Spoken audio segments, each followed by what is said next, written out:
Hi, folks. This is Mark by Mark A. Foster, Ph.D., for the Institute for Dialectical Metarealism. In this episode, I will address a rather unusual subject, but one that is relevant to me because of something that just happened, and that is problems and how to fix some of them. Obviously, there is no universal panacea for everything. Things that are often thought of as problems are sometimes not really problems. They're things that can be resolved, for example, simply by walking up to somebody and apologizing or engaging the person in some other kind of conversation. So we often think that things are problems, but they're really basically issues that can be quickly fixed. What I am talking about are problems that seem to be irreconcilable. And I have just been through one of those myself. Now, I will not reveal the identities of any of the people in this situation. That would be, I think, entirely inappropriate. They would certainly have a right to get angry at me if I did that. And I don't want them to be angry at me. I'm not angry at them. We obviously do not see eye to eye on things, and I recognize that we are all human beings with different objectives, different ideas, different values, and that's fine. So my intent is not to harm anybody or to destroy anyone's reputation. That is not my objective at all. It is simply to use the experience I have been through as an illustration perhaps, of how to resolve certain kinds of problems. Tell you basically what this was. On the left, well, is there a left? Not really that much, at least not in the Western world. By the left, I mean the far left, the communist left.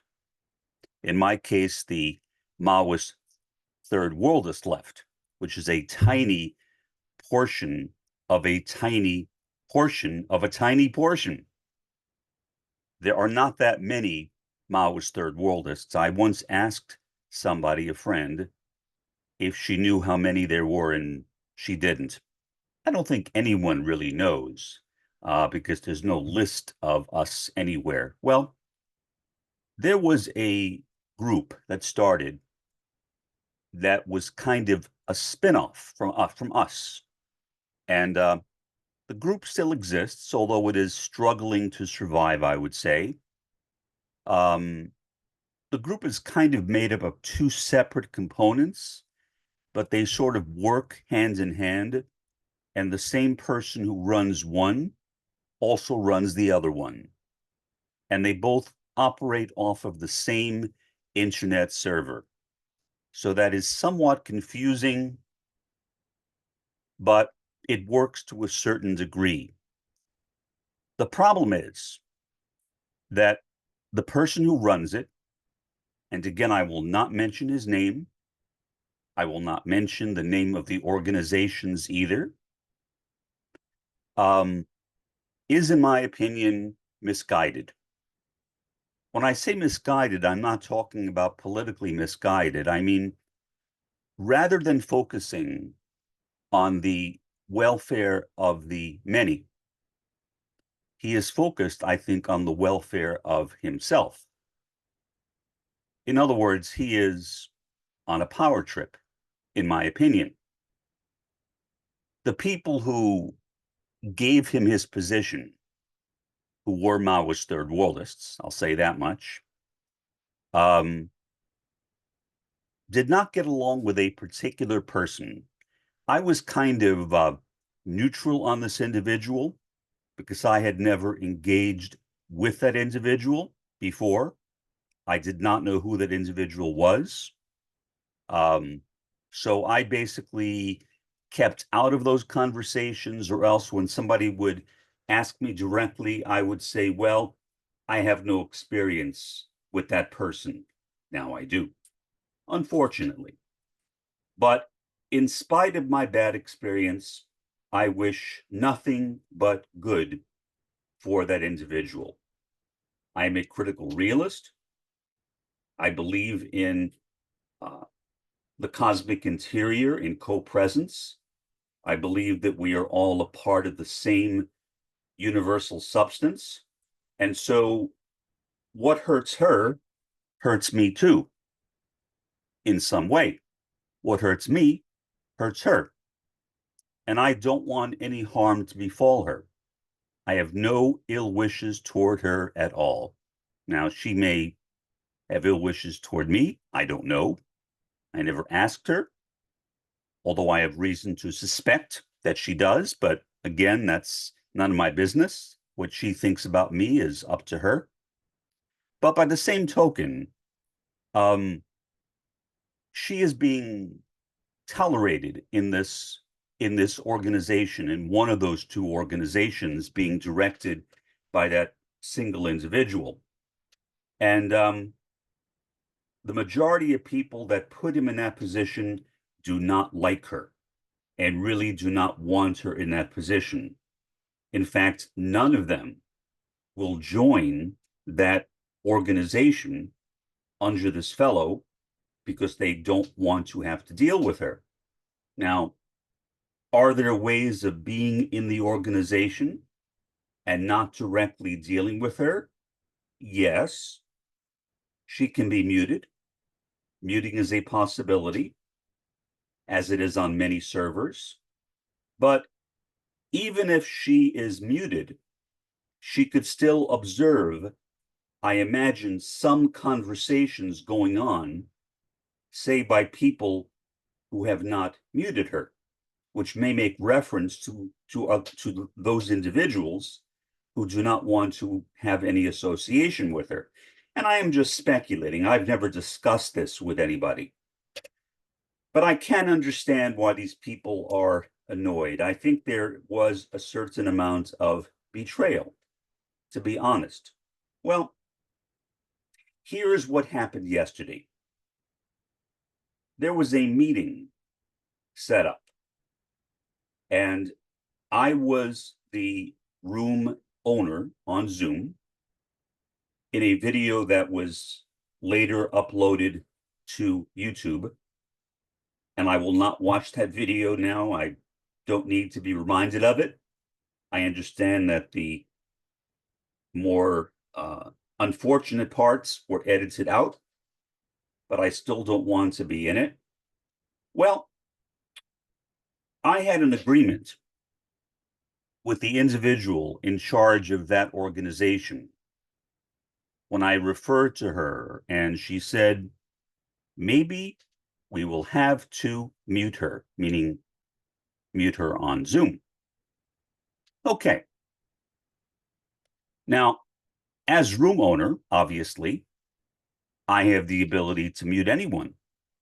And when this person's behavior got out of hand, in my view, I cautioned her because she was taking up an extraordinarily long amount of time.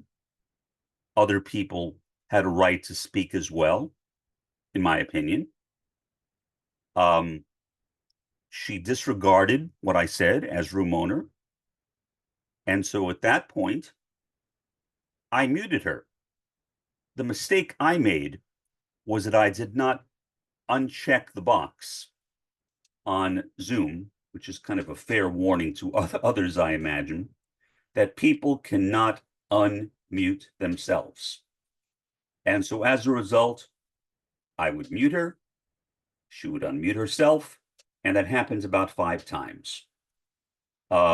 Because she was disobeying me as the room owner, at that point, I booted her from the room. The guy who runs those two organizations was rather, I would say, unhappy with what I did. And he quickly left the room himself. And so there were only 2 of us in the room, and we continued discussing the situation for a while. And then we said goodbye, and that was the end of of our, he's a really nice guy. We had a really nice, friendly conversation after that time. I think that was actually the best part of it. Uh, I honestly wish that we would have recorded that as well and uploaded that to YouTube, but the record was not on. And so that's not something that I can go back and change. In any event, today is when the problem accelerated, I guess you could say. He wrote to me and told me that I had no right to do that. I said, I am not going to take part in these meetings anymore. I have left this particular organization, but not the other one. Meaning I've left the organization which this individual who caused the problems has access to. She did not have access to the other one. At least she didn't when I left this morning. I doubt she ever will, but who knows? He talked down to me. Now, some backgrounds on this.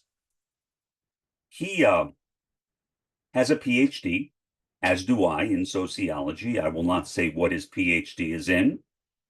I will not even say where he lives. But we both have PhDs. I spent my lifetime working in academia, and he worked in academia as well as other fields during his career. So he had more of a mixed career than I did. Both of us are now retired. He started telling me, he said, next time I will chair the meeting. I guess by that he meant that he would run the meeting on Zoom, although I'm not entirely sure what he meant, because he was upset that I did not consult him before I booted this individual off of Zoom. And I said, well, that was not a part of our agreement. But he said, I am the leader. I'll use that term leader, which is not the actual word. I'm trying to avoid identifying this person. I am the quote unquote leader. And you had no authorization to remove her. To that, I decided I would resolve the problem. Many times problems linger, sometimes for years, because people are unwilling to confront the situation. I don't mean to attack people, but simply to deal with the situation and put an end to it. To give people a choice, which is exactly what I did. So I said, after addressing him by his first name, as an academic, you know that kind of talk, meaning authorization, would not be respected by any academic. No academic would tolerate that kind of conversation. Academics are too independent. What I did not say, but what I was thinking was, it's the old expression modified a bit. It is easier hurting sheep than hurting academics. Maybe, or a variation of that, hurting academics is like hurting cats, I suppose. But I did not say that, although that went around in my head, but I decided that would add too much fuel to the fire. So he misunderstood what I was saying, which I understand because I left room for that. I did not intentionally mislead him, but I left room for him to reach his own conclusion. His conclusion was that I was talking about one of my classes back when I was a professor. No, I was not. I said to him, I said, no, I am talking about academic collegiality. Or the way I said it to him was, I am talking about collegiality between academics. And no academics would relate to each other in that kind of way. And I also said, I do what I damn well like, which is, I think, a fair way to say it. I avoided using any profanity in the conversation. I did not want it to be reduced to that kinds of level. I was trying to keep it on as high a level as I could. At that point, he said, well, you can quit. And at that point, I clarified to him that I was talking about collegiality between academics and not my class. I have the feeling, based upon what I next said and his response to it, which I did not respond to, that he might have regretted having said it. Or you can quit, is what he said. And so I said, good, thank you. I quit. His response was, but you are still in the blankety blank, one of the organizations. But by that time, I just clicked on the the X in the right-hand corner and was out of the room. And so that ends my association with that group.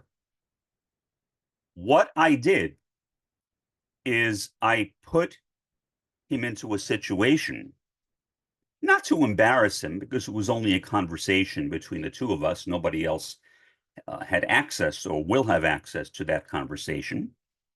But I put him in a position where he had to make a choice. I gave him a forced choice question, as we sometimes call multiple choice questions on tests, meaning he could not pick, say, I don't know. He had to pick a choice, one option. He could not say, I don't know. That I don't know was not one of the options. And his choice was to say, or you can quit. And so at that point, I quit. I mean, all of us are volunteers. Nobody is being paid for this stuff. Nobody. Nobody gets any salary. We are all engaged in leftist activity because we believe in it. We support it. We think that it's good. We think that is what the world needs. The world needs communism. The world needs communism primarily for now in the third world and perhaps in the fourth world. Maybe eventually, if the first world is still around, I'm not that optimistic about that, but it might be. Maybe eventually in the first world as well. But at least I think it will begin in the third and possibly the fourth world. Now, could I be wrong? Yeah, of course I could be wrong, but that's my assumption. And I base that assumption upon looking at the contradictions of capitalism. The first world is imperialist, especially my own country, the US. Revolutions are very rarely started by oppressors. They are usually started by the oppressed. And the third world is significantly more oppressed, by and large, than the first world is. That does not mean that every country in the third world will have revolutions, or that every country in the third world will even survive. I have no way of knowing that. Nobody can predict the future. All we can do is to practice scientific socialism and to look at where the contradictions are. So that's a bit of a sidetrack, but I wanted to say that because I am disappointed in the left. Most leftists, I would say, if we care about the left in the West, in the first world, are disappointed because we look around us. And although, especially in the US, it seems, many people on the right seem to believe there is a huge left with a massive conspiracy. I assume they're talking about progressives like Bernie Sanders, maybe, and Alexandria Ocasio-Cortez and whatever. That's all I can think of. I don't know. But what I define as the left is tiny, very, very, very tiny. And the third world left, third world communism, is even tinier, a very tiny fraction of communists in the world. So that is basically my statement on how I think that some problems can be solved. Main thing is not to let them linger. Not to let them linger. That is what often happens because people are afraid of not confronting individuals, but confronting the situation, confronting the problem, of bringing the problem to a head. In order to resolve a problem, it needs to be brought to a head. And then what you are doing, in effect, is putting people in a situation where they have to make a choice. And that is what I did. And so I literally resolved this problem in less than 24 hours. I have seen other problems go on in my life as a communist since 1968, and they dragged on and on and on and on until some crisis happens. And then maybe after a period of time, there will begin to be factions of that original group. But there was never any need for that. Those problems could have been resolved quickly, very, very quickly. Was it cowardice? That's not for me to say. I was never before in a position like I was last night to do what I did, to bring this kind of problem to a head. I don't know where it will lead. A lot of people know about it. People who are Maoist third worldists in my group know about it. And so I hope it leads somewhere good, but no one can be sure. There are no guarantees in communism, and for that matter, there are no guarantees in anything. You know, we might blow ourselves up tomorrow, as I have often said, and then none of this will matter at all, right? We need to fix things when they happen. When they happen, to bring them to a head and to let them be resolved, to force people to make a decision. And then, based upon what they do, then the problem will either be fixed or it will not be fixed. And then you will know, oh, okay, I can leave. That will give you a reason to leave rather than letting arguments go on for months, years, or even decades.